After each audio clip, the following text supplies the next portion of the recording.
एक बड़ी खबर आ रही है और चिंता पैदा करने वाली खबर है। पालघर के समुद्री तट से तकरीबन 1 किलोमीटर दूर एक जहाज पानी में फंस गया है। जानकारी के मुताबिक ये जहाज ताउते तूफान की चपेट में आ गया था।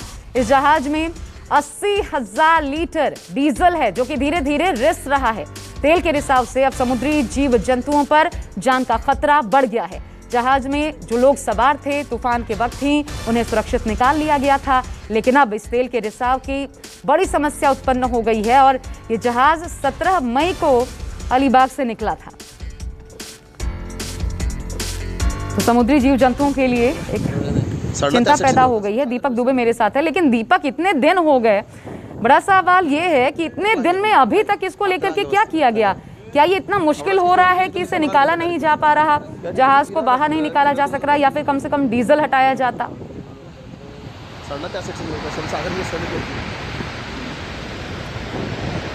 जी आपको बता दें कि ये अलीबाग से जब ये ताउते तूफान आया था, अलीबाग से ये शिप जो है ये बहते बहते पहुंच चुका पालघर के यहाँ पर। और पालघर में जो इलाका है ये समुद्री इलाका, यहाँ पर पत्थर बहुत ज़्यादा है, ज़मीनी जो पथरीली ज़मीन है, और यहीं पर आकर ये फंसा हुआ है।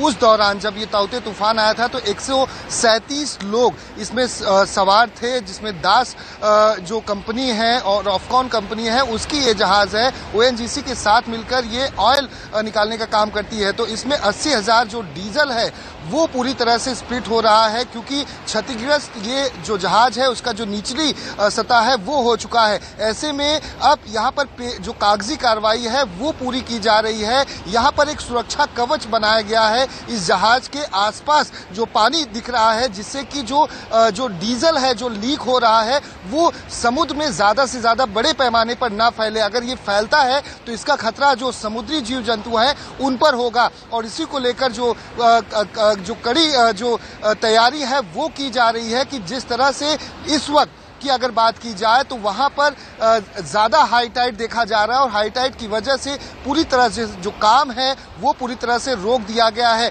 प्रशासन जो है, स्थानिक पुलिस की अगर बात की जाए तो उनका ये कहना है कि जो एक कंपनी है ये इस वक्त लगातार ये पेपर वर्क किया जा रहा है, और कोशिश ये है कि 1 या 2 दिन में ये पेपर वर्क कंप्लीट होने के बाद जो इसमें डीजल है 80,000 की मात्रा में, इसे पूरी तरह से निकालने की कोशिश की जाएगी। लेकिन यहाँ पर भी चुनौती बहुत ज्यादा है, क्योंकि 80,000 लीटर से ज्यादा जो डीजल है इसे निकालने के लिए बड़े इक्विपमेंट्स की जरूरत होगी। और क्या ऐसी जो कंपनीज हैं या भारत सरकार के पास ऐसे इक्विपमेंट्स मौजूद हैं कि आसानी से इसे पूरी तरह से निकाल लिया जाए? जी आशा।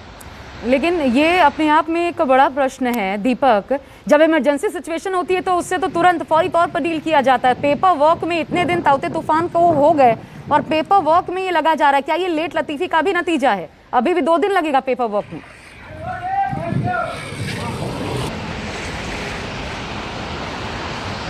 जी जाहिर सी बात है कि इतना वक्त बीत चुका है और लगातार अगर रिसाव हो रहा है तो आखिर स्थानिक प्रशासन और इससे संबंधित जो कंपनियां हैं, ONGC है, वो आखिर कर क्या रही हैं? क्योंकि डीजल का यहाँ पर पूरी तरह से बिखराव होना और फैल जाना अपने आप में जीव जंतुओं के लिए खतरा है, और इसके साथ साथ जो मछुआरे वहाँ के आसपास जो बोट लेकर जाते हैं मछली पकड़ने के लिए, उनके लिए भी खतरा बना हुआ है। तो राज्य प्रशासन की तरफ से 1 मई तक जब ताउते तूफान आया था उसको मद्देनजर में रखते हुए 1 तारीख तक सभी मछुआरों को अंदर जाने की मनाही की गई है। लेकिन सवाल यही है कि आखिर पेपर वर्क इस तरह से चलता रहेगा तो आखिर कितना बड़ा नुकसान होगा समुद्री जीव जंतुओं के लिए? क्योंकि अगर वहां पर रिसाव, जिस तरह से हमारे पास फुटेज सामने आए हुए हैं कि लगातार रिसाव बढ़ता जा रहा है, हालांकि सुरक्षा कवच बनाकर उसे रोकने की कोशिश की जा रही है कि समुद्र में बड़े पैमाने पर इसका विस्तार न हो डीजल का।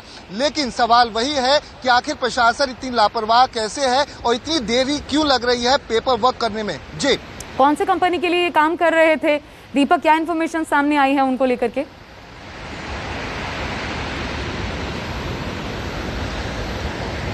जी, ऑफसोर्स और एफकॉन नाम की जो कंपनी है वो ONGC के लिए काम करती है और यहाँ डीजल निकालने का काम करती है। अलीबाग से ये 17 तारीख को जब शिप वहां पर ये मौजूद था, और अचानक जब तूफान आने लगा और उसके बाद ये बहाव की चपेट में, समुद्र की जो लहरें थी उसकी चपेट में ये पालघर तक पहुंचा। उस दौरान कोस्ट गार्ड के द्वारा 137 लोग जो इस जहाज में सवार थे उन सभी को निकाल लिया गया था। लेकिन डीजल की मात्रा इतनी थी कि उस दौरान और तूफान और तेज हवाएं चल रही थी कि वहां पर उन सभी को उस डीजल को निकालने की कवायद उस समय नहीं की गई थी। लेकिन अब जब डीजल का जो बहाव है वो लगातार होना शुरू हो चुका है, शिप की जो निचली सतह है, मैं थोड़ा सा दीपक आपको रोक रही हूँ। महेंद्र पांडे जी इस वक्त पर्यावरणविद हमारे साथ जुड़ गए हैं और बहुत महत्वपूर्ण हो जाता है ये समझना। महेंद्र जी, स्वागत है आपका न्यूज 24 पर। ये बताइए सर, ये कितना बड़ा खतरा है? धीरे धीरे 80,000 लीटर अगर ये डीजल रिस रहा है, समुद्री जीव जंतुओं के लिए कितना बड़ा खतरा है और उसके बाद किस प्रकार का संकट पैदा हो सकता है इनके जरिए?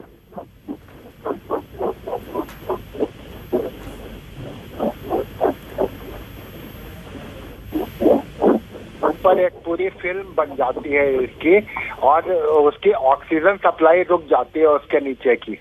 तो बेसिकली समस्या ये होती है कि जितने भी जीव जंतु होंगे वो सफोकेट करके, मतलब ऑक्सीजन की कमी से उनकी जान जानी ही जानी है। और चूंकि लहरें लगातार आती रहती हैं तो इसका बहाव और विस्तार जो है वो लगातार फैलता रहता है और बहुत बड़े इलाके के जीव जंतु जो हैं वो प्रभावित होते हैं इससे। और जीव जंतुओं का मरना सर फिर बाद में तटीय इलाकों में या फिर बाद में जो लोग काम करते हैं उन पर किस प्रकार का ये प्रभाव डाल सकता है तटीय इलाकों के साथ साथ? एक तो मरी हुई मछलियों की जो तादाद होती है वो किनारे आ जाती है, ये सबसे बड़ा होता है। और अगर एक पानी पे एक डीजल की फिल्म बन गई है या किसी भी ऑयली प्रोडक्ट की फिल्म बन गई है तो वो अपने आप में ही बहुत नुकसान है कि आप पानी में जा नहीं सकते हैं उस कंडीशन में। तो ये एक स्वास्थ्य के लिए बहुत बड़ा खतरा है, जंगली नहीं जंतुओं के लिए बहुत बड़ा खतरा है, जो जलीय जंतु हैं उनके लिए बहुत बड़ा खतरा है। और आसपास जो अगर कोई जानवर है या कुछ इस टाइप की चीजें हैं जो पानी का सीधा यूज कर सकती हैं तो उनके लिए बहुत बड़ा खतरा है ये। बल्कि पूरे किनारे की आबादी के लिए ही एक बहुत बड़ा खतरा है जिसके प्रभाव धीरे धीरे करके नजर आते हैं। बहुत शुक्रिया आपका महेंद्र जी हमारे साथ जुड़ने के लिए। तो धीरे धीरे प्रभाव नजर आता है और सबसे आश्चर्यजनक बात यह है कि ताउते तूफान को इतने दिन बीत चुके फिर भी अभी तक 2 दिन और लगेगा लगभग पेपर वर्क कंप्लीट होने में। और नमस्कार, मैं हूं मानक गुप्ता। अगर आपको हमारा ये वीडियो पसंद आया हो तो इसे लाइक और शेयर जरूर करें और हाँ, हमें सब्सक्राइब और फॉलो करना ना भूलें ताकि आप देश और दुनिया की कोई खबर मिस ना करें। चाहे कोई ब्रेकिंग न्यूज हो या कोरोना वायरस से जुड़ी कोई भी अपडेट, पॉलिटिक्स हो या आपकी जेब से जुड़ी कोई खबर, इलेक्शन की कोई न्यूज हो, कोई कंट्रोवर्सी हो या फिर कोई वायरल वीडियो, सब कुछ मिलेगा न्यूज 24 पर। तो जुड़े रहिए हमारे साथ और देखते रहिए न्यूज 24।